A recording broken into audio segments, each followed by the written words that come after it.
So are we live? We're live. All right. No, we're not live. You can say whatever you want. No, we're not live. Okay. Are we Yes, we are. Yes, we are live. Nice. Welcome, everybody, to the Designer Show this beautiful July 7th. Coming out of Kansas City here. The weather is beautiful, and I wish you well wherever you are. I get to talk today, which is always fun for me. I get to speak a little bit about the things that I find most interesting about the design build industry. But I also have John and Renee here to help me. Robin is someplace in the United Kingdom right now, sipping on a pint of some kind of an English stout or something. So, nice. And by the way, it's like 6 or 7 o'clock in the evening there. So yeah. She was having tea and crumpets earlier. Sorry if that's offensive to anybody that actually knows what I'm talking about, because I don't. But there's Paul. Hi, Paul. So I am interested today in talking to you about some things that have to do with the business end of the design technology domain. I am open to all questions and answers. Anything that I can talk about is fair game. And you've probably seen the invitation that we would like to talk about things about the process of a construction project and who benefits from having that process. How does the customer actually benefit from having that process? What kinds of services you can offer? Where do you fit in the process versus the other people who are involved in that process? And the one that everybody cares about, which is how much should you charge and how can you profit from this adventure? So any of the topics that were in the original list of questions are fair game. And I would love for this to be a open conversation, not only with John and Renee, but also with anybody else who wants to join in. So without further ado, what would we like to talk about? Renee, John, do you have anything in particular you'd like to start with? how about, you mentioned before about reconnecting. You want us to go ahead and start there?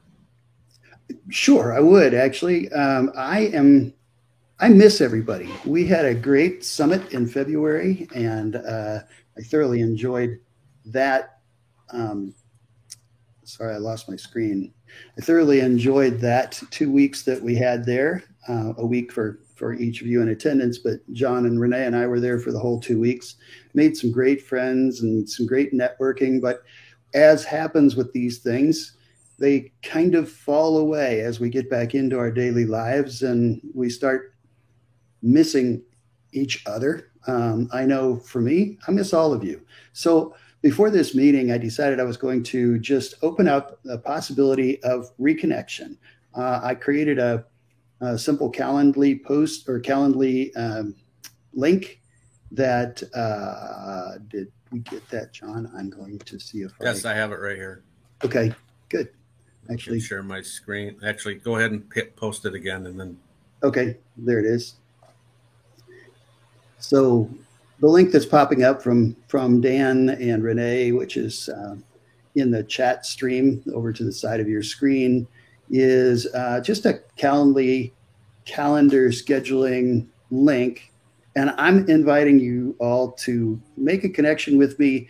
Call me up to tell me about anything, whether it's the new rabbit that your kids got, or whether it's you would like to talk about an issue or question or challenge that you're having with your business. But really, anything is open because I like people and I miss talking to you all. So please link with me. All right. I call Kevin, and for the most part, it's pretty fun to talk to him. We have fun. You've got to have a sense of humor with these things, especially when you're talking with Renee. But it can be a good time. So please call, talk to me.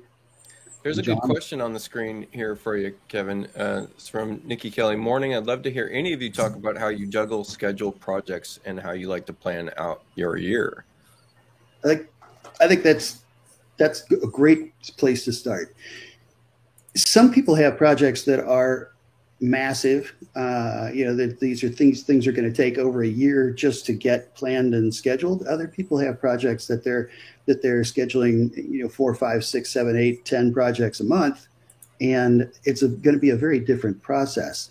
I know for me, my challenge was always trying to figure out not only how to capture the initial introduction and meeting, but then how to follow it through. Do you guys ever experience that where suddenly you realize that Mrs. Jones is calling to ask what your progress is and you can't remember who Mrs. Jones is? All the time. All the time.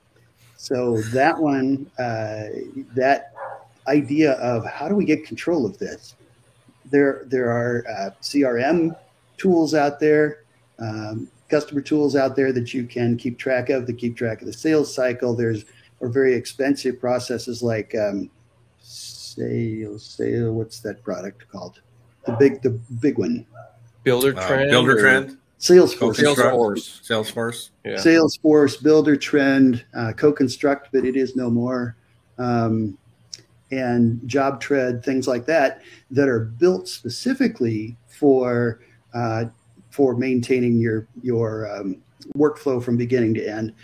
But also, there are companies like my company was a niche company. If I had 5 to 10 projects a year, that was a lot. So for me, I tried some of those tools like Buildertrend and CoConstruct, and I found them to be not only very, very expensive for my type of work, but also pretty cumbersome.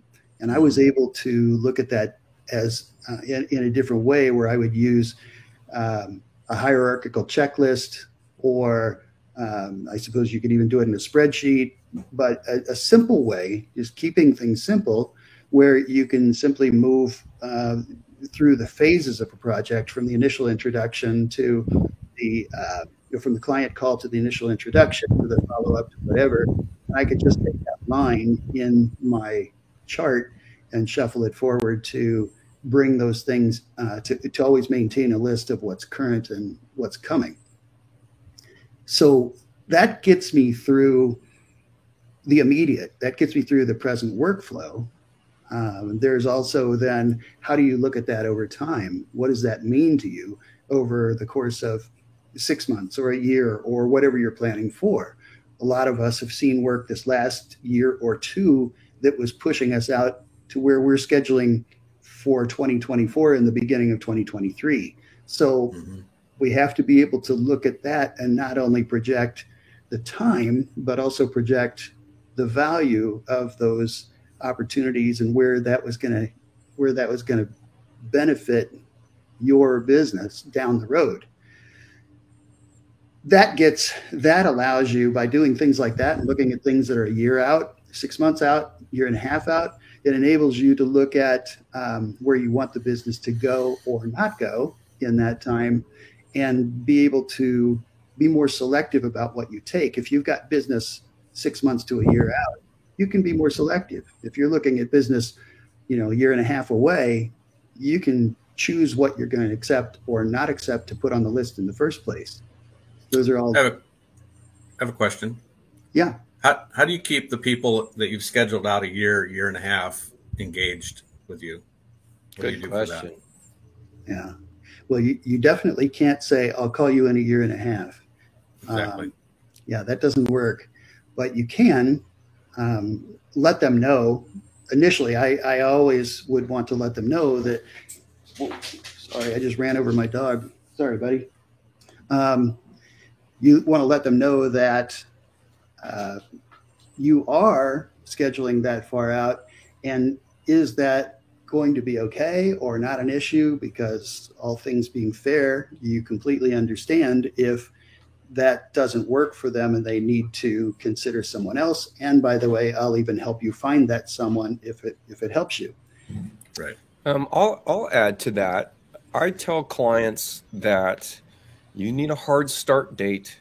It's 6 months, but usually I'll start getting to you a little bit sooner. And I even explain why. I say our industry is such that our clients push us out, our contractors push us out, everybody's shifting schedules. So it's really hard to pick hard dates. And because everybody's shifting schedules, all of a sudden one schedule frees up and I get some time available to me, which means because of that and because of how that industry moves, I have to overbook. And because I'm overbooked, I either sometimes have freedom that came earlier than I thought it was going to come, or sometimes everybody hits me at once. So as long as you're okay with that ebb and flow, I might get to you sooner than my hard start date. And then I usually do. And so if I've got a project that's, say, 6 months out, someone might hear from me in 2 weeks and I might just be sending them an idea because I thought of their project real quick. Just one little tiny little blurb of info that might make them feel like, oh, they're thinking of me. Mm-hmm. I completely agree with you in terms of setting that expectation. It's really important to do that, but it's also really important to do it in a very human, empathetic way, like you did. It's good to say, I'm going to try, but honestly, it will be a challenge for me to go to establish anything where I can make a claim that I could be there sooner. Is that going to work for you? Et cetera, et cetera. Then I think John's question really had to do with, okay, if they are a go at that point, and then they're saying, okay, we'll wait, then what do you do in that 18 months that's in between? So I like to, if there was something that I found, I ran across something that was interesting to me and it flagged my memory. And I said, this would be good in the Jones job when that comes about. It's maybe something vague. It might be, I saw a new way of shedding rain off of an arbor roof or something, but that's what they wanted, was a way to cover their roof that they could open and close it. I will send them the information about that just tells them, I'm thinking about you. Yeah.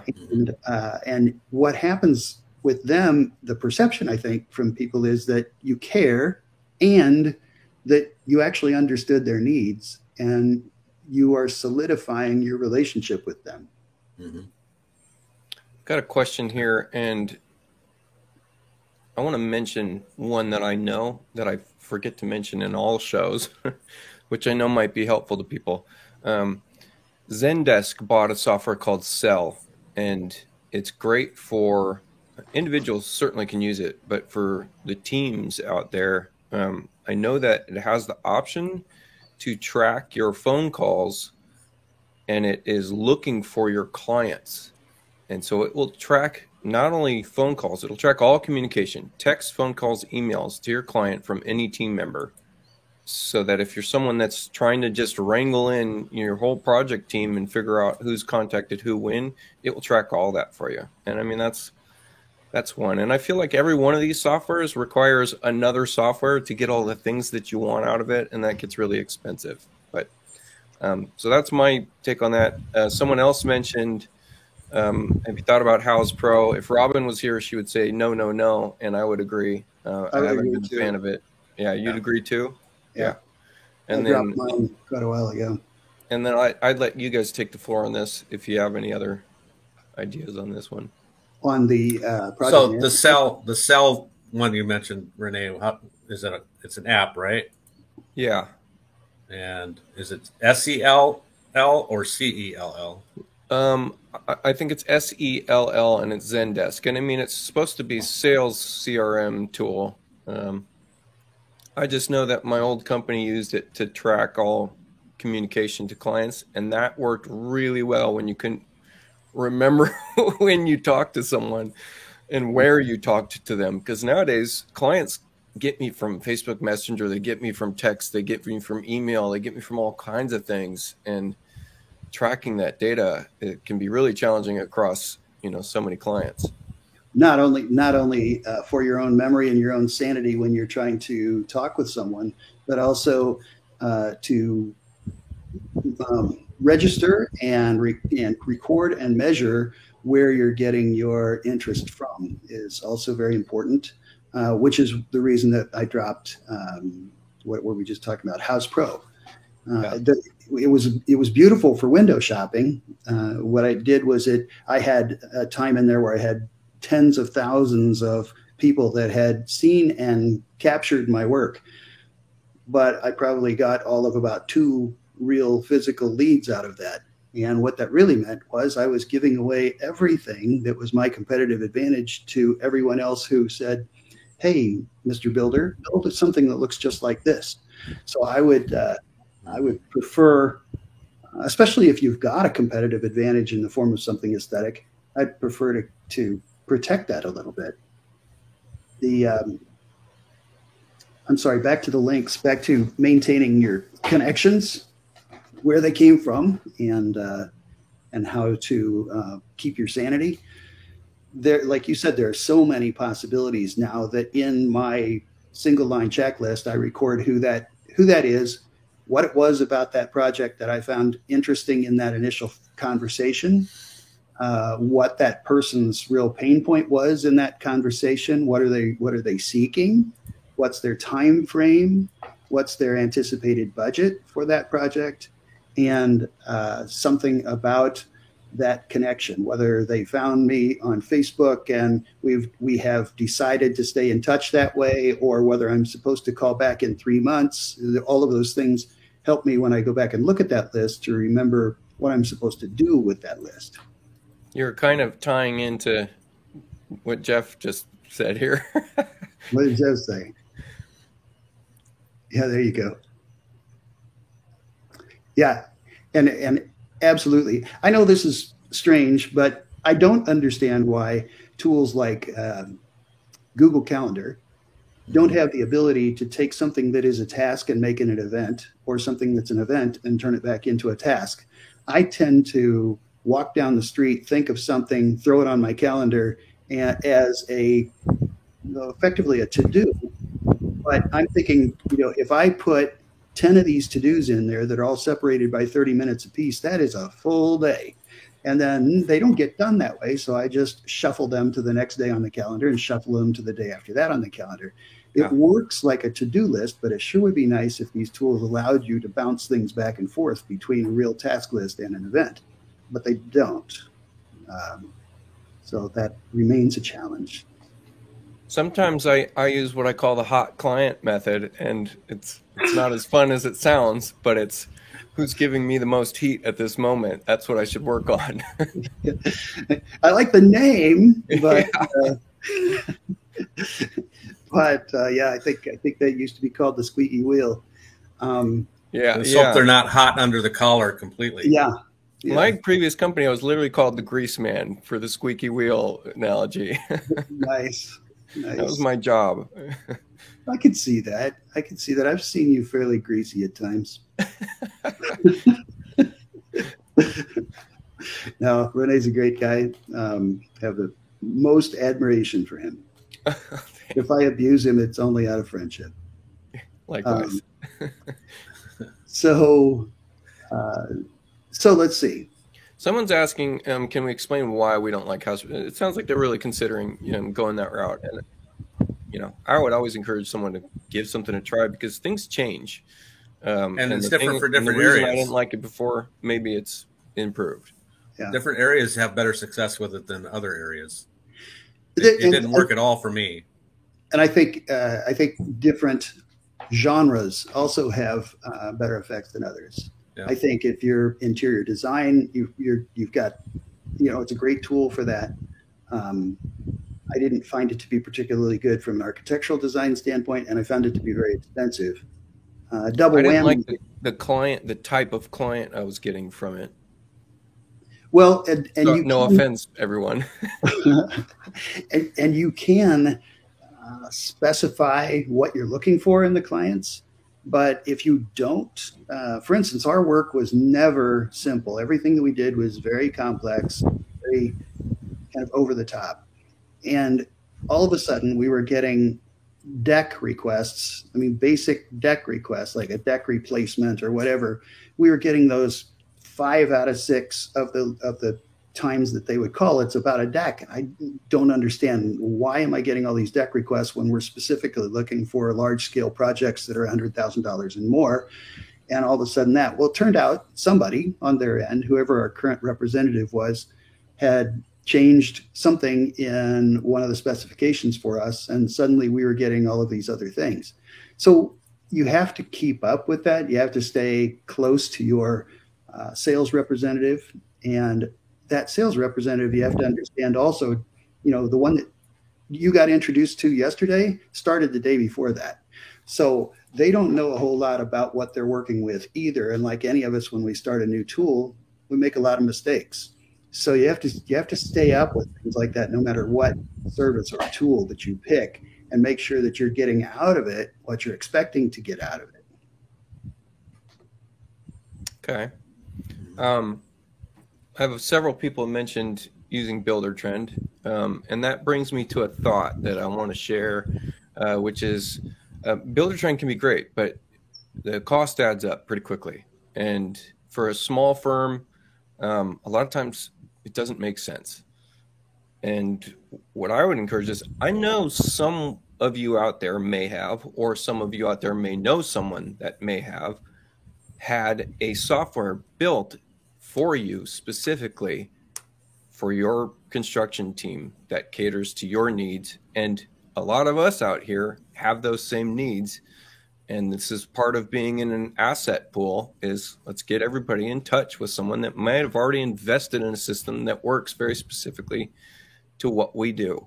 So if you're someone out there that knows someone out there that's developed that before, shoot us a message. Call Kevin.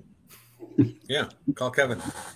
I will tell you that for us, my wife and I came from a 20-year career in the information technology world before we decided to start getting back to what I dearly love, which is designing and building. And when we made that change, we brought with us 20 years worth of business experience from the corporate world and their processes, the good, the bad, and the ugly, with us, tried most of them one way or another through the course of our design build career, which was another 25 years. And in that process, there was a lot of things learned that taught me, for a small boutique company, simplicity is better. Now, you may find that you love the toys or the complexity or the system or whatever it is, and that's great.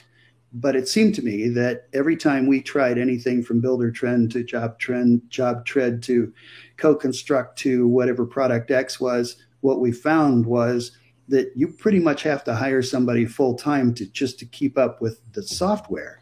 Yeah. And we could do the same thing as a boutique company. We could do the same thing using simple off the desk tools like spreadsheets and Word docs, So we decided to go towards simplicity, and we have always been happy about that. In fact, my wife now works for one of our competitors. She chose to go back to doing what she does best, which is production management and project management. And she works for a competitor and was finding that the complexity of what they're experiencing in their tool, she would come back and say, I'm so glad that we took an approach that took us back to something simple. This is really difficult for a small company to maintain. So just a couple thoughts on those. Mm-hmm. I want to pin this. Let's pin this one from Justin Ball real quick. He's talking about some pricing. So he's saying he's suggesting you work off a retainer, give a good faith estimate with an outline, and collect that retainer, and have a clause that is hourly billed after exceeding a certain total numbers of the estimate.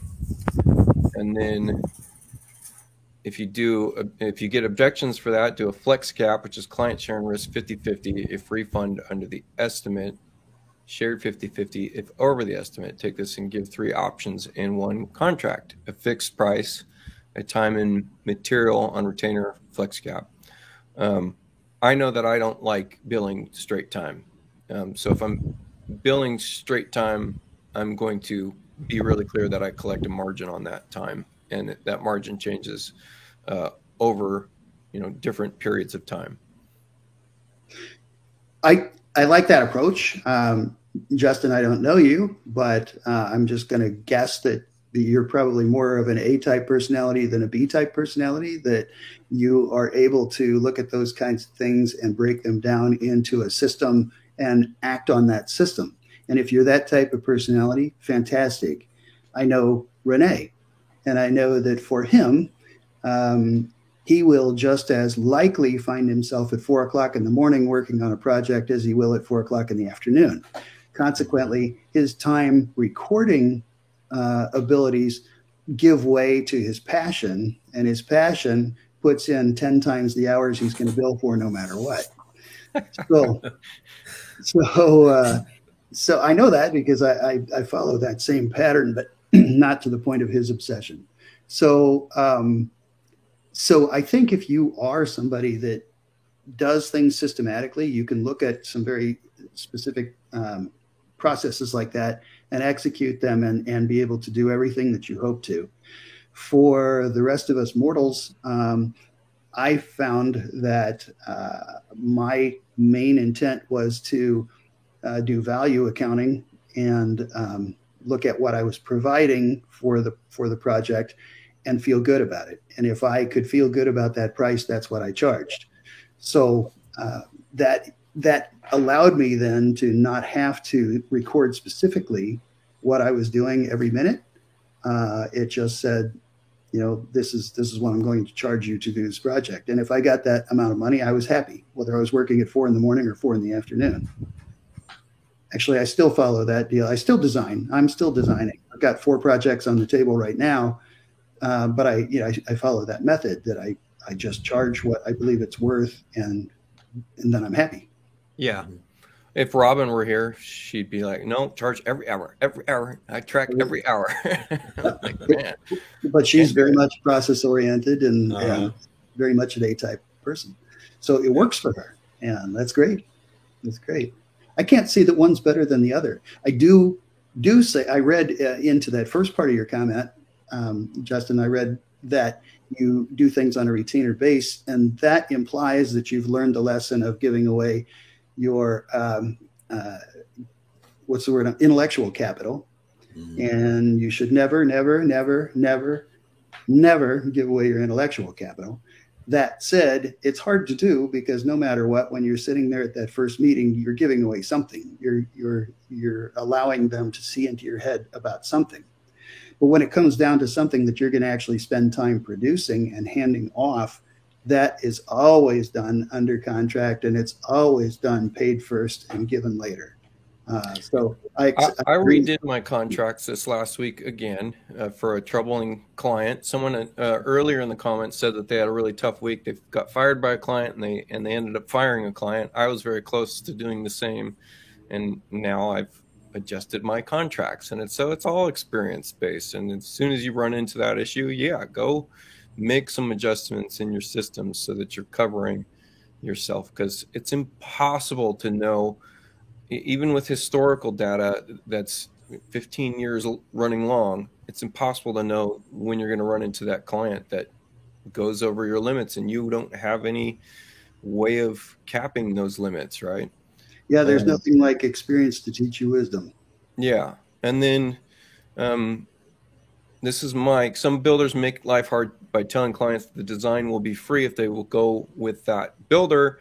And I think that this is specifically coming from a design build firm. And I know, Kevin, you were from design build. I was from design build. I'm not sure about John. Yep. And that's a different world. We never valued the design fees because we rolled it into the construction costs, because if we did undercut designers, then we got the construction job and we'd make our profit there. Okay, we differ in that, but I never took that approach. I tried to very much advocate for design being the most valuable the most valuable rate that you're going to pay. It's the most expensive number of dollars per hour you're going to pay, and it provides the most value to the project. Without a good design, you cannot have a good project. But I can see why you would do that from a sales standpoint. But I think the other side of that is by presenting the value of the design, I also sold the project. In my case, then people would hire us because of the quality of the design, and the build just sort of fell into place. But I could see it working the other way too, depending on your product. So how'd you get your foot in the door? Because it's the same overall thing that happened. Was the design fee ended up being what it was supposed to be in the end, but the foot in the door part of that was that this is our nominal design fee, and it never ended up being that price. It was double that price. Well, so again, I think part of it just has to do with salesmanship, and I don't mean cheesy salesmanship, but I just mean good storytelling salesmanship where you're letting them know what they're up against. But some of those things, we can talk about value and cost all day long, and we'll hit about 80% of what people are looking for. There's just so much to consider. But some of those things are that I would definitely qualify people on the phone before I would ever leave the house. If I was selling garage doors, that qualification might have to do with the believability and whether I felt like that product was going to sell to those people. At the price of our projects, it was more a matter of finding out if they were committed to us, which meant that I was going to talk to them about what I believed was possible based on a completely blank phone call. And then I was going to let them know that if I come to your home, there's a $250 fee for me to come discuss my ideas with you. And the people who said, thanks, but no thanks, were probably never going to be my client in the first place. So my foot was in the door as soon as somebody said, okay, I accept that fee. Well, and they needed to qualify you too. Yes. Be it from some recommendation, or we're going to tie back into like Jolene services where your social media and your websites look so good that's something that qualifies you to them in some way. Okay. And this might be a really good time to point out that Jolene is Jolene, who does the marketing for this show as well as many other things, is doing help me out here, guys. It's a class, right? On marketing that is coming up here pretty soon. And, that hasn't happened yet. Yeah. Okay. Yeah. Okay. And although I don't know if you have a link to it, John, but I don't have anything you could put up there. But again, if you stay in touch with chief experts and you've seen what Jolene can do from a marketing standpoint, the class should be a really good class for anybody who's interested in taking their work to that next level. I'll see if I can grab that while we're kind of looking at stuff. And then someone just said, let's see, if you do charge by project, you would still want to keep track of hours. Yeah, I always take a census of hours. I always go back and look. Yeah, it's still good to know that the only way that you can go with a ballpark price of what you believe the design is going to cost is to have some idea of what you typically spend on it. So however you rate that, I think I probably have taught in my classes that there are 5 or 6 different ways that I can show you that all come out to what you hope to make annually. So there's just different ways of thinking about it, and whichever one's most comfortable for you is the right one for you or your company. Posted the link, but this is in the comments. This is for the Skyrocket Your Lead Generation course. That doesn't look like the right link, Renee. Is that the wrong one? My URL says Skyrocket Your Lead Generation. I thought that was what it was. That's not what it says that you posted there. Oh, interesting. I'll try again. Okay.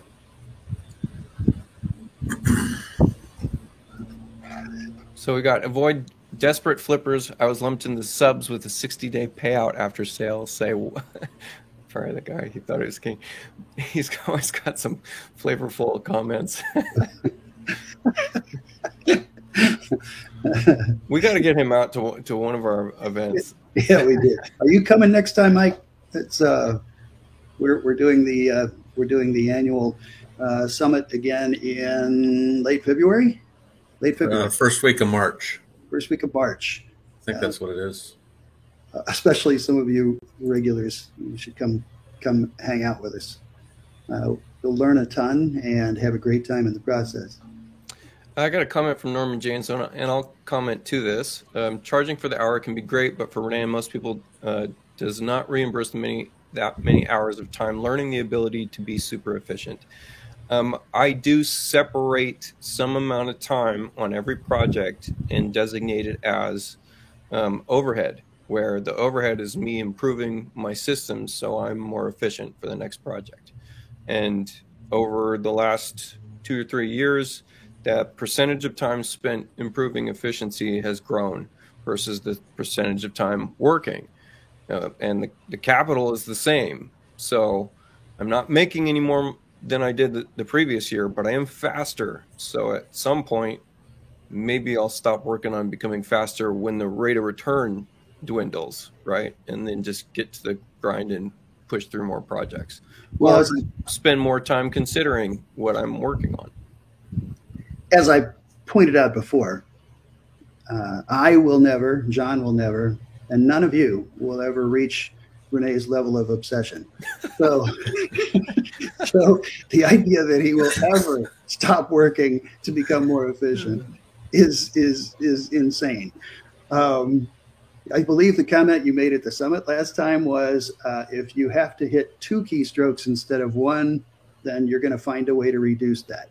So yeah, good luck with slowing down. But what you will sometimes I do hit a point where the amount of time spent trying to make a system faster doesn't equate, right? The rate of return is so small that it's no longer even fun for me. Right. So that's when I move on to something else. Yeah, I like what you're saying, Norman. Obsession is the best way to describe passion, and vice versa. I liked his other one earlier. It was KISS, the acronym KISS for Keep It Simple. Yeah. I think there was a how much time have we got? There was a show on a late night talk show, and when my kids were very little and my wife was going to bed early and I was busy washing dishes, I'd watch this late night talk show. And it was Charlie Rose, who, no matter what you think of him as a person, he was a great interviewer, had a great show, and the people that he had on were unbelievably good at their fields. They weren't, just strangers pulled off the street.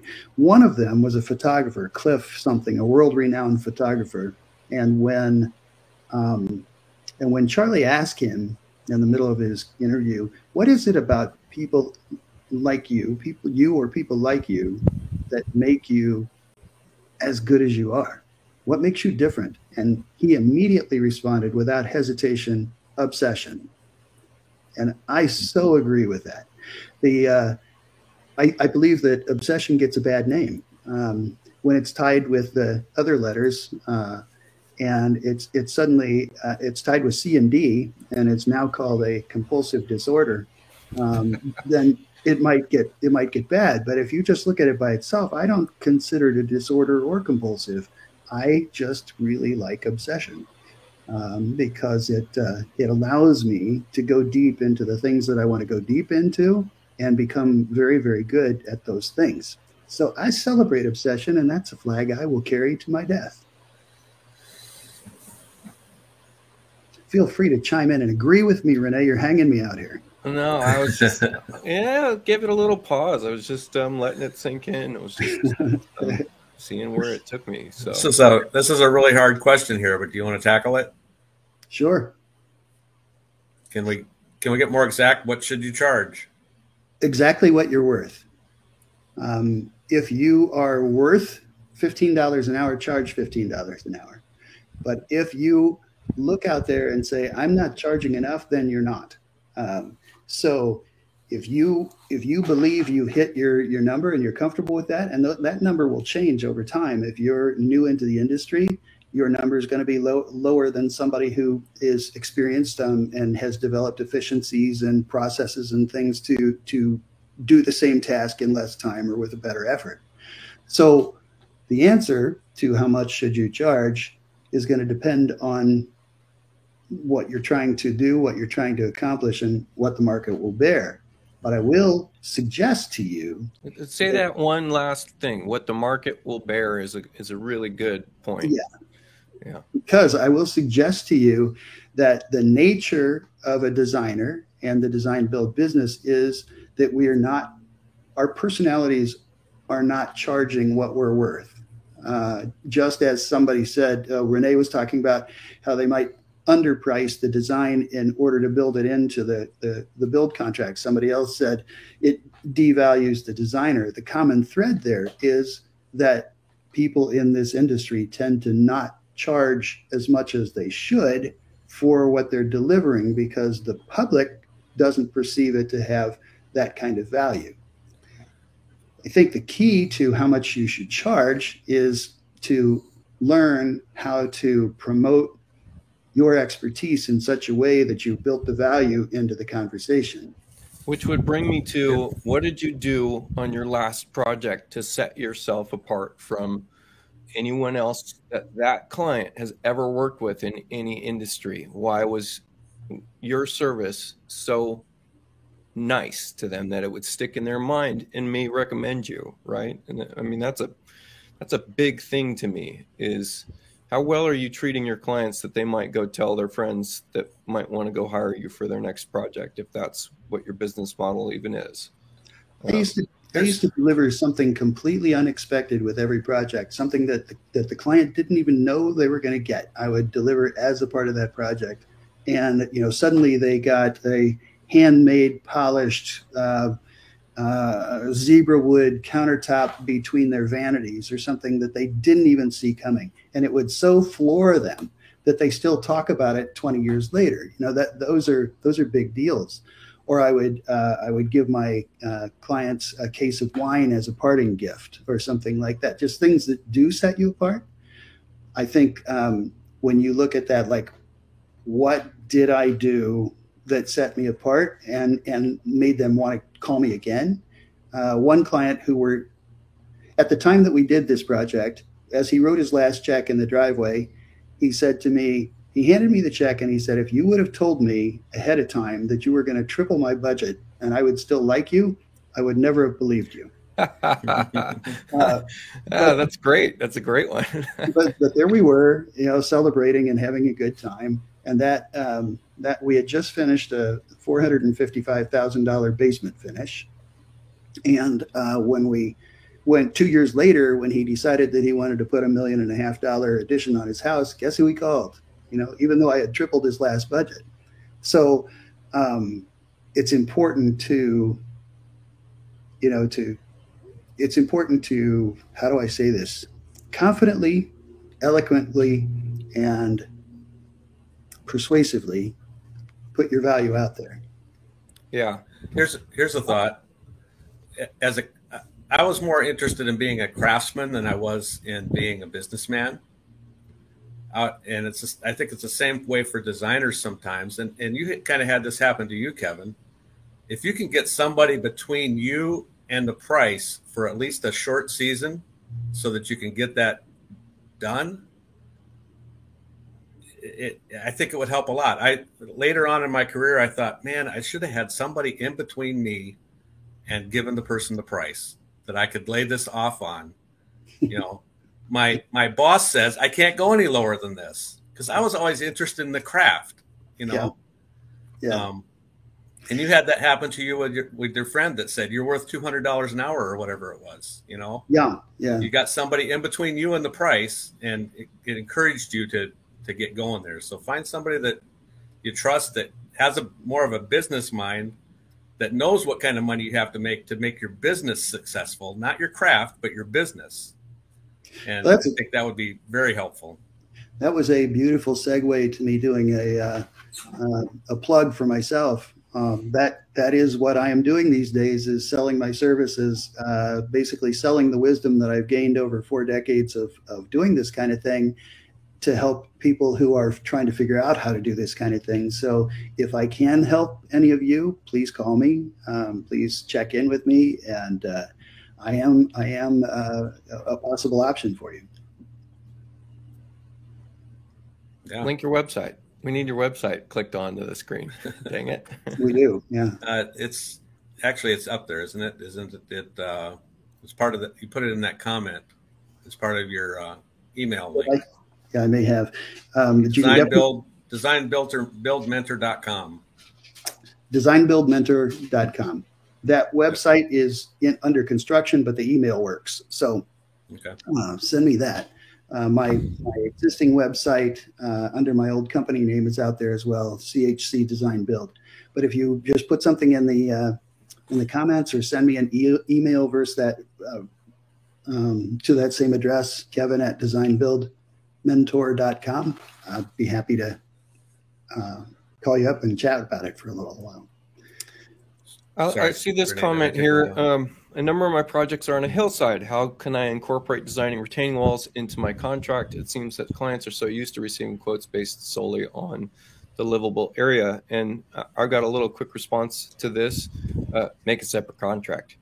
And something I tell clients all the time about contractors are that across all of your various contractors, you may see a different price, but they're not necessarily quoting the same exact service as the previous contractor. And when it all comes down to it, you're only really seeing a 5% difference between one contractor to the next in terms of price per actual service rendered.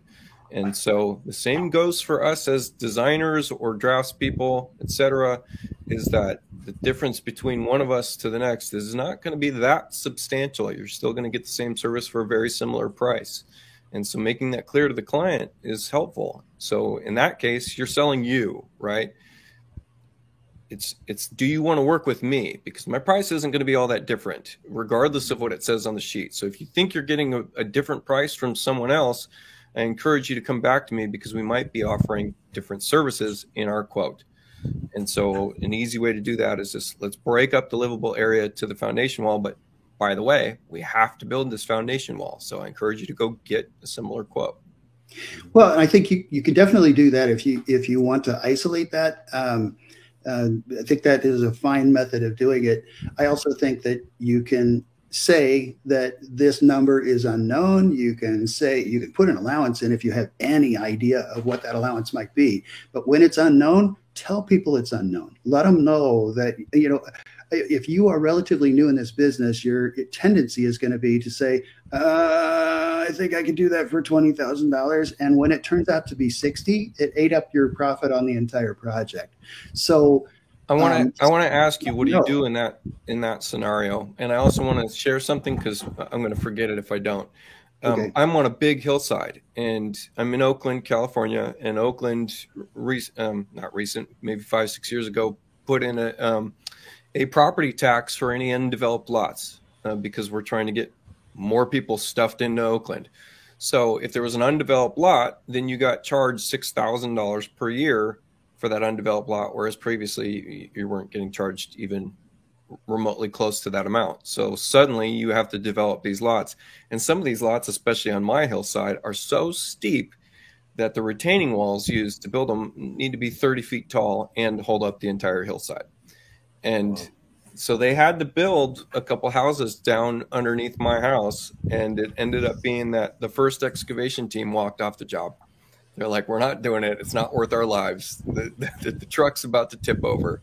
So anyways, just share that story real quick. And then my other question to you, Kevin, was what happens when you're getting over a retained amount or an allowance and it's going to be egregiously over? And is it just communication? What do you do?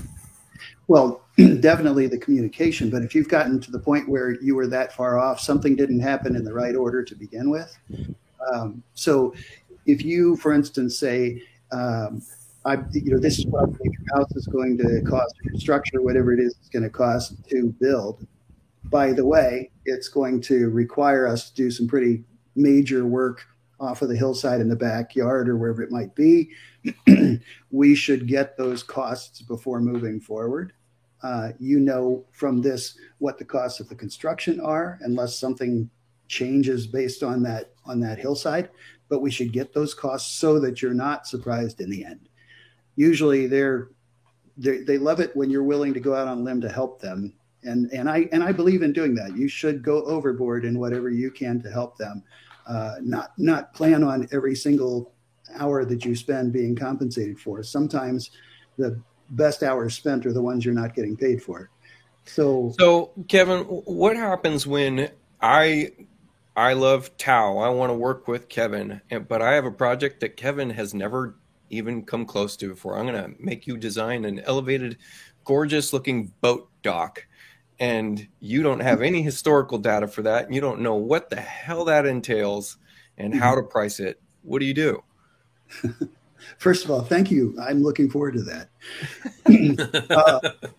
With a cigar lounge. I want a cigar lounge in the boat dock. Okay, I like that too. That comes up, actually. It happens fairly regularly. I had a client one time say, have you even ever done this before? And I said, oh, hell no. But most of what I do, I've never done before. So it's a strange comment to throw at them when they're looking for confidence. But the fact that I could say it confidently and tell them most of what I do, I've never done before. And yet my wall's full of awards. You know, I can do these things, even though I may not know how to right now. One of those, a client stood there and looked at a wall with me, and we were talking about what we were going to create out of that wall. In this particular case, it was going to be a reproduction 1930s Art Deco space, about 1,800 square feet of space that was all going to look like it would look like Gatsby himself was stepping out of that space. And I said to him, this is going to be great. I've never done Art Deco before. I don't know anybody who's ever done Art Deco before, and I don't even know where to find the resources for it. We're going to have a blast.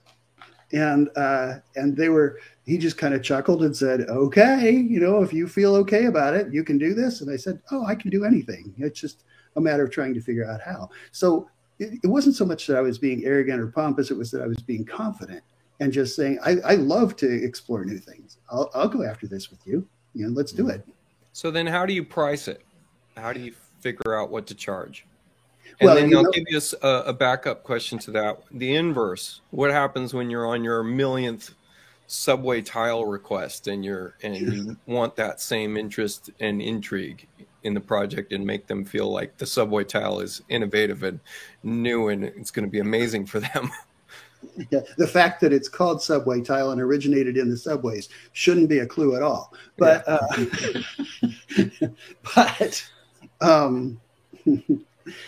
let's see. So from the first one, what was the first one? What was the first thing? What do you do when? What happens when you get two ADD kids in the same room together and try to ask what the first question was?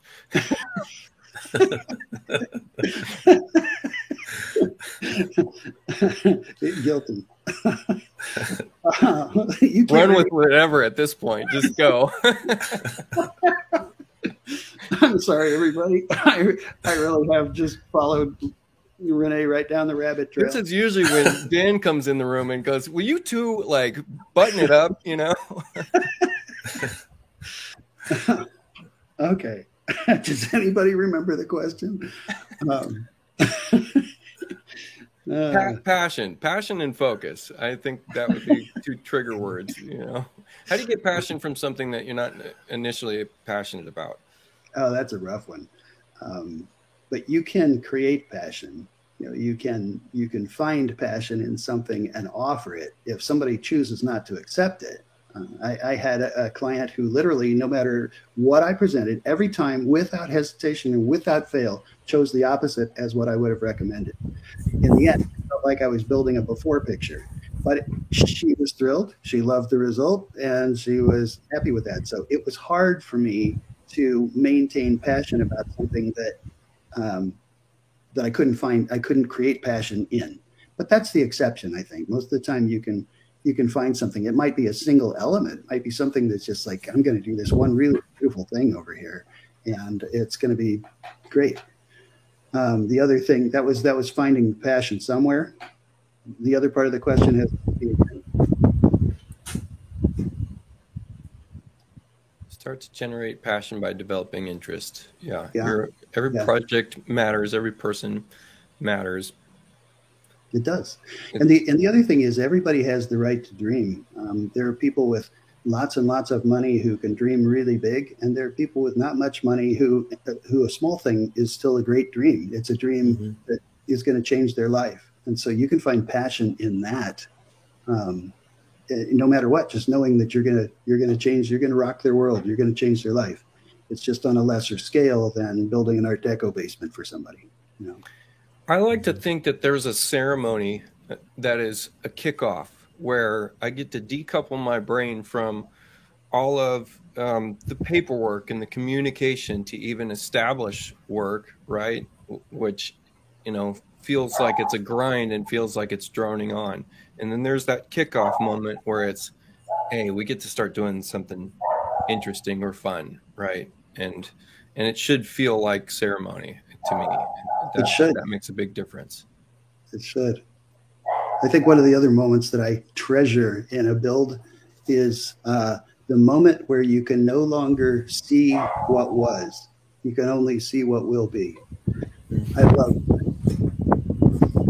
I like this comment, and I don't know what it's referring to, but I could guess. It's when you guys were laughing. I don't know if they thought you were drinking or what was going on. Yeah, cheers. I think we might have just got caught in the middle of a drinking game, and that was see, Scott was there. He knows. Yeah. Scott Stubbs. If you haven't made a decision to come to the summit yet, maybe this presentation will get you there, because we have a lot of fun. I have a great one here. A last little. Well, we got some time. We're moving through this quick.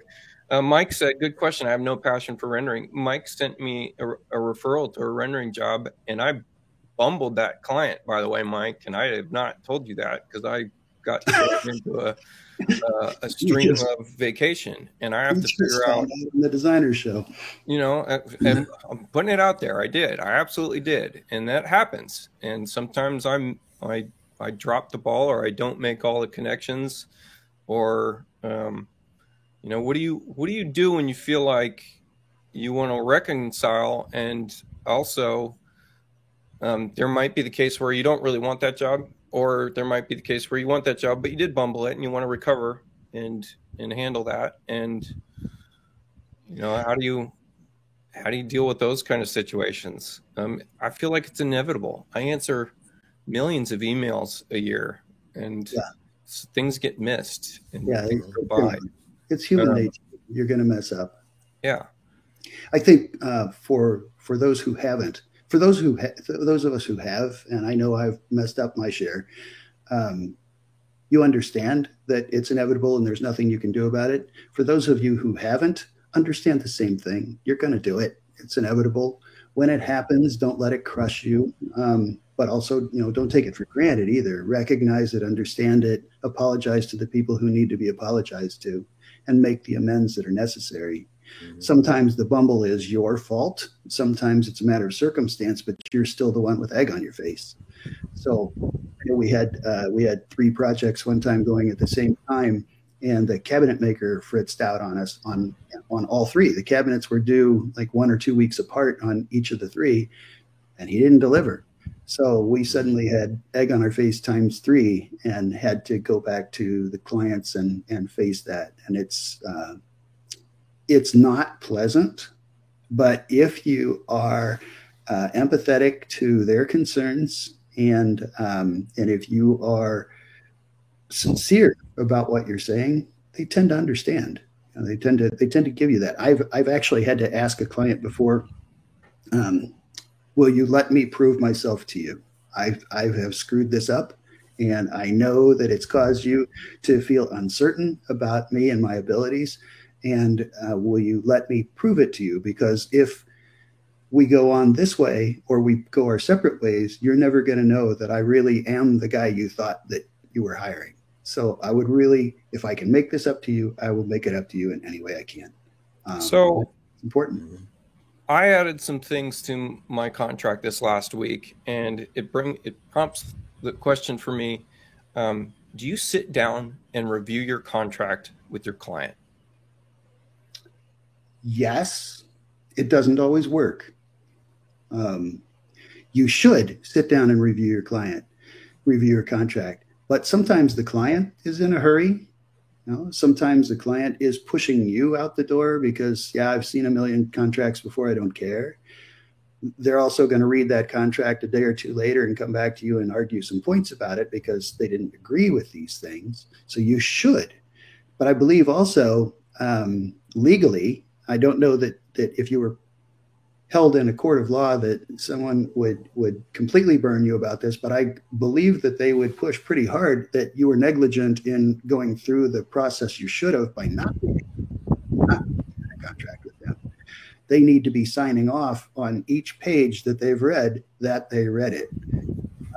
Like, for instance, the bottom of my contracts had an initial line on every readable page, and they had to initial that saying that they had read that page. So I tried to make sure that I was going through everything with them to let them know what that was. Yeah. I didn't want them to come back and have an issue somewhere down the line, or there was a problem or something that, some disaster happened or whatever, and them to come back and say, you never told me about this, and I don't have any way to say, yes, I did. So I, just for the purpose of protecting yourself, make sure that you're doing that. But from a matter of cordiality and compassion, you should be going through it anyway, unless they tell you to skip it. We're running out of time, but I want to mention something. I know and have a personal relationship now with everybody that is in our comment section. We can see comments from all platforms, from Chief Experts YouTube, from my YouTube, from our Facebook groups, multiple different Facebook groups. This is a simulcast that's getting fed through all those different groups. It pulls the comments from all those places. And I just realized I have a personal relationship with everybody in the comments section. And I think that nothing that I do is a true innovation. It's pulling resources from the resources that I have available to me, and I see you all as resources. And if you're unfamiliar with someone else in the comments section, get to know them, because they're going to be around and they're great people, and we've gotten to know them. And it's pretty amazing what we can do as a group together. There's resources out there that you guys have. We're presenting what we know, our knowledge of what we know, but any one of you could probably be on the show and go through the same topic and have some great responses. So just, throwing it out there, keep interacting with us. Interaction really starts up conversation, and we can get some great things done. Yeah, I couldn't agree more. I really, really appreciate the comments that come in and the questions, because they spawn the next conversation, the next chuckle, the next concern. So thank you very much for that. Also know that the people who are on the show are experts in their field. John is phenomenal at teaching, chief architect, and is doing his traveling and teaching. Renee's unbelievable at the high-tech end of things that have to do with renderings and things that the rest of us can't even figure out what he's talking about. I tend to concentrate my efforts on the business of design, and am also out there selling my services. So if we can help you in any way from the standpoint of being a paid resource, I'm sure all of us would welcome that call as well. But for the friendship, the camaraderie, the networking, the joy of seeing you guys and talking about things, thank you for all of that. If you've never been to a Chief Experts event, John is actually a great presence. I love hearing him from the other room sometimes. He can be a little scary, but he's just a teddy bear. He's always I think he's fantastic. I've met this individual. This person found me in the wild, out in public in Oakland. He lives in Oakland as well. I mean, what an awesome experience to get to know people from the internet and have them meet you in person. And he also, none of my close friends really know what I do. And he treated me like a superstar, which was really embarrassing for me, but it was also really fun. So just back onto that. I get to know the person next to you. It's like someone else said, this is a great community. We know Diane. We're going to see Diane. We're going to see you in August. I don't know who else is going, but late August, September, I am going to the Chief Architect. What is it called? Academy for the advanced level 2 courses. And there's a bunch of interstitial events that happen there where we all get to hang out. So if you're going there, let us know, because Dan and I will be there. John, you going? Yep. John will be there. I'll be there. Kevin? Dan's got 3 houses rented. If you're looking for housing, there's still about 4 or 5 bedrooms left in those houses, and it's absolutely the best way if you are looking to take your chief knowledge to the next level, to hang out with that level of expertise, enough people to fill 3 houses. So come join us. It's incredible. Yeah. So if you didn't catch that, maybe we'll bring it up again. But we have housing available if you're going to that Chief Academy event. And yeah, it's really a great event. So yeah, so there's that event that we'll be at and have houses that. And if you're not staying in the house, you're welcome to come join us in the evening if you want to. Yeah, because some of us go to bed late. Renee doesn't go to bed at all, but the rest of us, we'll be there. The other next event is Dan and I are doing a training. I believe it's August 6th, 7th, and 8th in Bloomington, Minnesota. Just a 3-day class for anybody that wants to come to that. It won't be as intense as the summit, of course, because we won't be staying together. And then the summit is March 1st to the 10th, 2024. So you can go to chiefexperts.com to check that out and see what you want to do. And finally, in case you want to stay tuned a little bit further into the future, I'm still working on and intend to wrap up and present a class, an online class in the business of design. So hopefully, you guys can learn more there. Oh man, that's going to make me leave one last comment.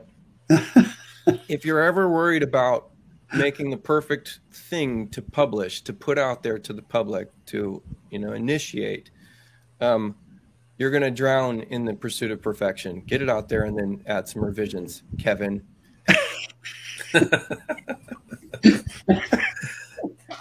Good show, guys. Thank you. Thanks, everybody. That website isn't chiefexperts.com. I think you can get there with that, but it's chiefexpertsacademy.com. That's where you want to go. And if you want to reach me, I'm putting my note back in the stream at the bottom now. So thanks, guys. Appreciate everything. Thanks, guys. Have a great weekend.